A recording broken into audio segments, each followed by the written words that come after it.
Good evening, everyone. Tonight, we delve into a topic that's been a part of the cultural fabric in India for centuries: traditional clothing. Our first guest is Miss Aishwarya Sharma, a cultural preservationist. Aishwarya, it's a pleasure to have you with us. Now, you're a strong advocate for the continuation of traditional clothing in India.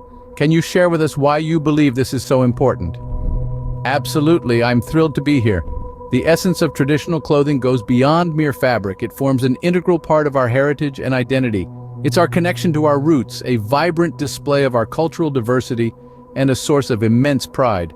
For me, encouraging the younger generations to embrace these traditions is pivotal. It's about ensuring they understand and appreciate the richness of our history. Thank you, Aishwarya, for your insightful perspective. Turning to Mr. Arjun Mehra, a self-proclaimed modernist. Arjun brings a fresh perspective to our discussion. He believes that the time has come for Indian women to embrace the modern wardrobe. Arjun shares, "Good evening. I have immense respect for our cultural heritage. However, I see the adoption of modern clothing as a symbol of progress.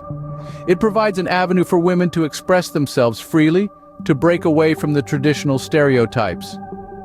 For Arjun, it's not just about the clothes, but the message they send. It's about empowering women to make choices that reflect their individuality, rather than conforming to societal expectations. Arjun's viewpoint challenges the traditional narrative, advocating for a shift in the way we perceive women's clothing in India. It's about progress, individuality, and freedom of expression.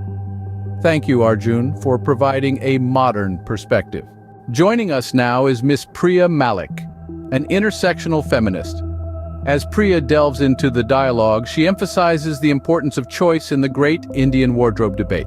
She firmly believes that women should have the autonomy to select their attire without judgment or societal pressure. For some women, traditional clothing is empowering. It's a connection to their heritage and identity.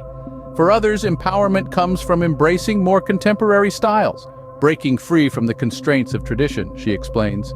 Priya underscores the importance of acknowledging and respecting this diversity of choices. She insists, we mustn't impose expectations based on societal norms. Instead, we should celebrate the individual choices women make regarding their attire. The conversation with Priya brings a fresh perspective to the table, highlighting the feminist viewpoint on this debate. Thank you, Priya, for shedding light on the feminist perspective. Bringing in a perspective from the fashion industry, we have Mr. Vikram Kapoor. As an insider in the ever-evolving fashion industry, Vikram's insights are invaluable. He starts by acknowledging the significant role that the fashion industry plays in reflecting societal trends and preferences. It's a mirror to society, he says, and its shifts and changes often echo the larger conversations happening around us. He emphasizes that traditional attire in India is timeless. Its influence on modern designs cannot be understated, as we see elements of traditional clothing being incorporated into contemporary styles. But Vikram also points out the growing market for fusion wear, which blends traditional elements with the modern. This trend, he believes, is a testament to the industry's attempts to strike a balance between heritage and innovation. It's a delicate dance of respecting the past while looking towards the future. Thank you, Vikram, for sharing the industry's viewpoint. Finally, let's hear from Miss Ritu Deshmukh, a young professional and representative of the youth perspective. Ritu, how does the younger generation view this debate? As we delve into the heart of the matter, Ritu's response is as vibrant as it is insightful. Good evening. The younger generation values both tradition and modernity. We appreciate our cultural roots, but we also want the freedom to experiment with our style.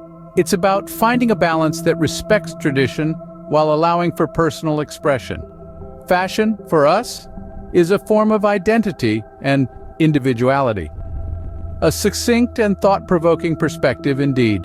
It's clear that the youth of today are eager to tread the fine line between the past and the present, to embrace their heritage while also carving out their unique path. Thank you, Ritu, for representing the voice of the youth.